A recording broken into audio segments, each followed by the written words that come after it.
এই তো আমার রান্নাটা শেষ, আমি চুলার জালটা নিভিয়ে নিয়েছি।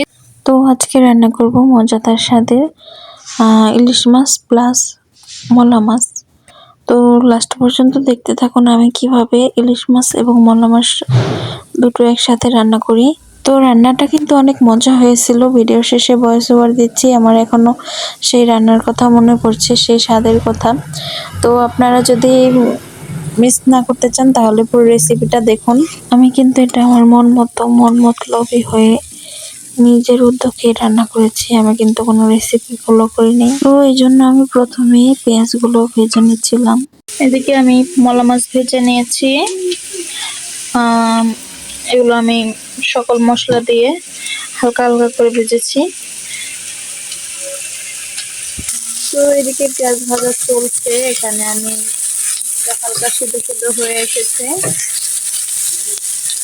এখানে আমি লবণ দিয়ে নিব, লবণ দিলে পেঁয়াজটা তাড়াতাড়ি সিদ্ধ হবে।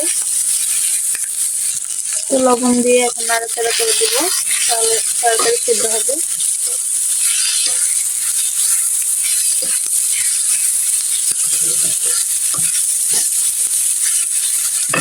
এদিকে আবার পেঁয়াজ ভাজার মাঝে এখানে আমি ছোট ছোট ইলিশ মাছগুলো, 3টা ইলিশ মাছ নিয়েছি।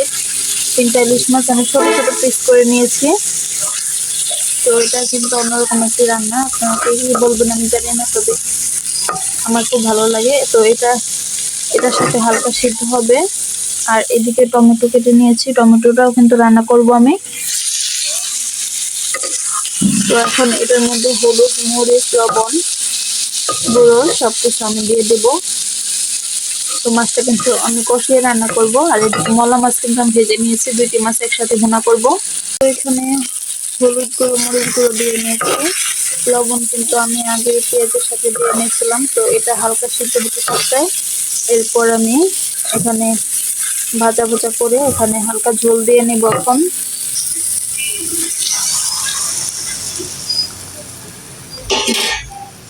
তো এখানে ঝোল দিয়ে নিয়েছি, এখন পেঁয়াজটার সাথে মশলাগুলো কষানো হতে থাকবে এবং মাছটা হালকা হালকা সিদ্ধ হতে থাকবে। এরপরে আমি মলা মাছ দিয়ে হালকা ঝোল দিয়ে নামিয়ে নিব।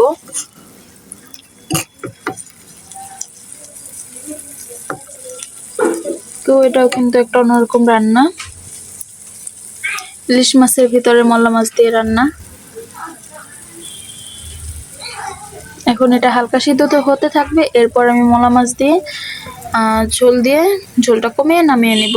তো সবাই ভিডিওটা লাস্ট পর্যন্ত দেখতে থাকুন এবং আমার চ্যানেলটিতে একটি সাবস্ক্রাইব করে দিন, ভিডিওটিতে লাইক কমেন্ট করুন। এদিকে আমি টমেটোগুলো দিতে ভুলে গিয়েছিলাম, তো টমেটোগুলো দিয়ে নিলাম। টমেটোটাও এটার সাথে সিদ্ধ হতে থাকবে।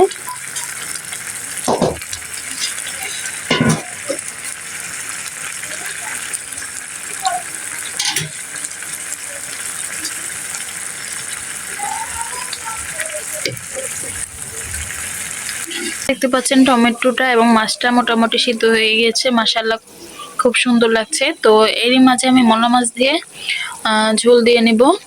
ঝোলটা মলা মাছ দেওয়ার আগে দিলেও হয়, পরে দিলেও হয়। তো আমি এখন দিয়ে নিব।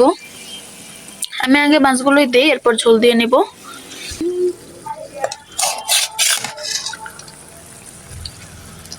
সুন্দর করে এর উপরে দিয়ে নিব। দেখতে পাচ্ছেন নিচে কিন্তু এখানে ইলিশ মাছ রয়েছে। তো এখানে মাছগুলো আমি উপর দিয়ে দিয়ে নিয়েছি, এখন হালকা ঝোল দিয়ে নিব।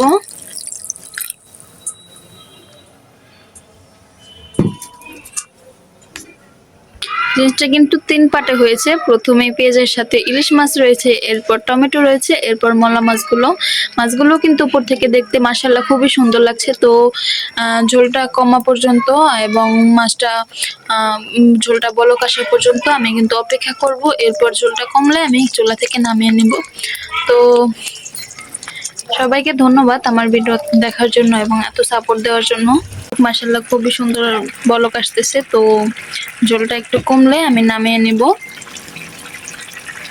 এই তো আমার রান্নাটা শেষ, আমি চুলার জালটা নিভিয়ে নিয়েছি। তো সবাইকে আজকের ভিডিওটা দেখার জন্য ধন্যবাদ। আর আজকের ভিডিওটা এই পর্যন্তই। সবাইকে আল্লাহ হাফেজ, আসসালামু আলাইকুম।